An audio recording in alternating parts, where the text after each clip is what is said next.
If you've ever gotten help moving, you can have an incredible career. Careers of impact, careers that matter, are always going to be built through relationships and networking. And I don't mean going to events, and I don't mean messaging strangers on LinkedIn and all that nonsense we were told. I'm talking about real, true, authentic, genuine networking. I'm going to tell you a story, mostly true. Some parts of it are slightly changed, and you'll probably understand why. The point is like, this is everything you need to know to understand like what networking really is, and hopefully show you that it's not as complicated as you think, and you can do it too. Even if you don't know people in the field you want to be in, if you're a little bit shy, whatever that excuse is that might be going on in your head, I want you to always come back to this story I'm about to tell you.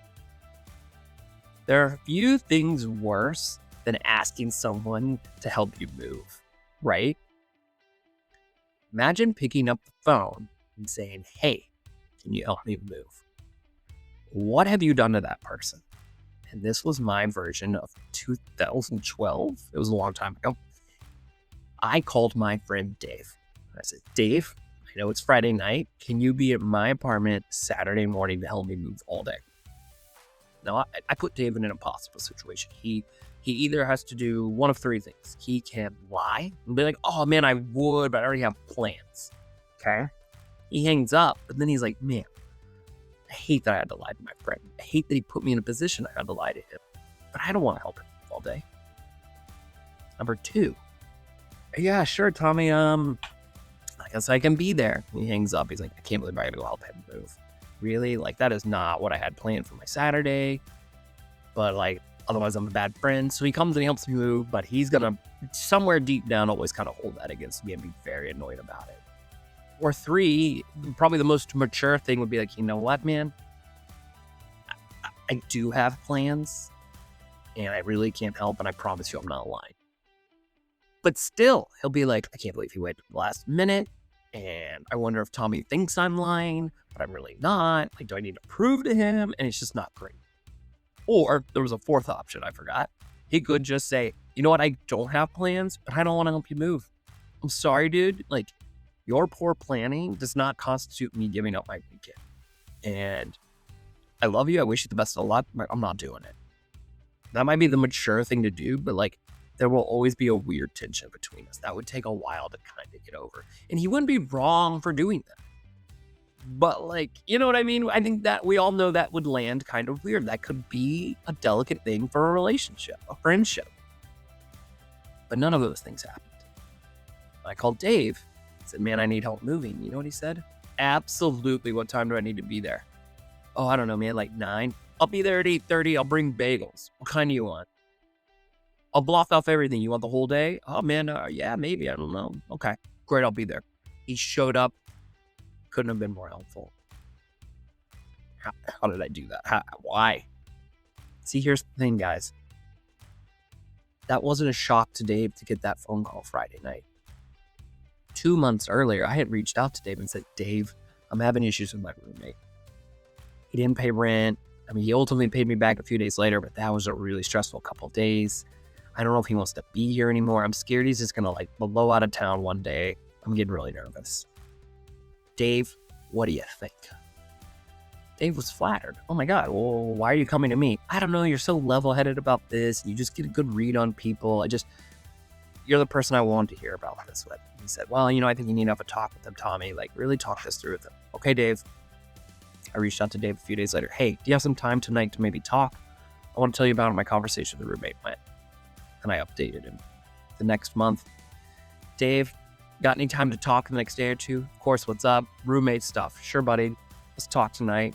Got on the phone. I was like, hey, man, he did it again. What would you do if you were me? And he said, hey, I think this has got to be it for you, man. I would start looking for other places to live. Oh, damn, I didn't want to hear that, but you're right. Okay. A few days later, hey, Dave, I'm going to go look at like these 3 or 4 buildings. What do you think? Oh, yeah, I really like that one. I used to have a friend who lived there. Oh, no kidding. Okay, great. Hey, Dave, I went and looked at the one that your friend used to live in that you liked. I went there first. Turns out they have a unit available. I think it's going to work out. I'll keep you updated. Oh my God, great, Tommy. Then I called Friday night, the next day. Dude, you never believe it? I got the unit. Well, they want me to move in tomorrow. That's the only day like the elevator's available. Otherwise, I'm stuck for another 2 weeks. I have to start paying rent tomorrow, and I don't want to double dip it. Like, dude, can you help me? Do you see why Dave was like, oh my God, of course I can. Like, now all of you realize like that answer he gave me made perfect sense. That's networking. Too many people think networking is the first story. You reach out to someone and say, help me, get me a job, put me in touch with someone, flag my resume. And the other person's like, and it creates this weirdness. And that is what has kept so many of you from even trying to network, because you're emotionally intelligent enough to feel that. And what I encourage everyone to do is like, do the second version. Come to them early in the process, or make them feel like it's the beginning of the process. Maybe you've been looking for months, but come to them and say, hey, I want your input. What do you think? Hey, give me some advice on this situation I'm going through. And do you see how you keep going to them and they chime in and it builds to where suddenly they're willing and excited to help because they feel like they've been prepped. They feel like they're a part of it. I remember Dave being like, hey man, how can I not help? I feel like I'm the one who kept telling you to move. I encouraged you to look at that apartment. It worked out. What kind of friend would I be if I didn't come step in when you need me?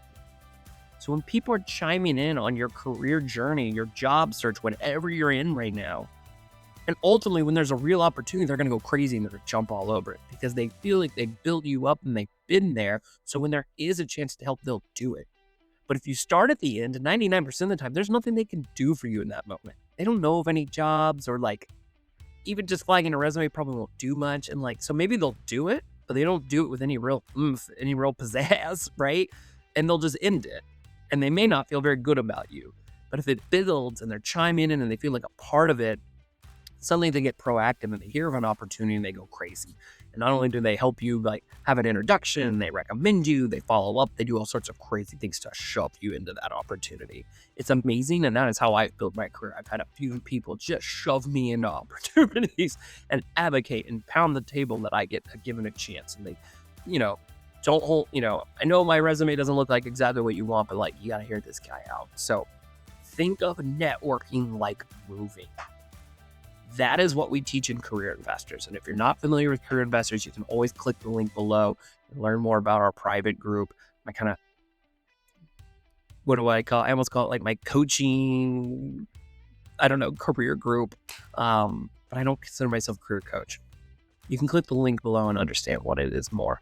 But we have tons and tons of videos and modules in there where we talk about this, like how to actually go do that, how to get those people invested, understand who are the right people to do that with, who are the people you don't want to do that with, and how ultimately there's like a plan and structure behind that approach and how you can build towards that, to where you suddenly have 3, 4, 5, 6, 7 people invested in you and be really helpful like that, right?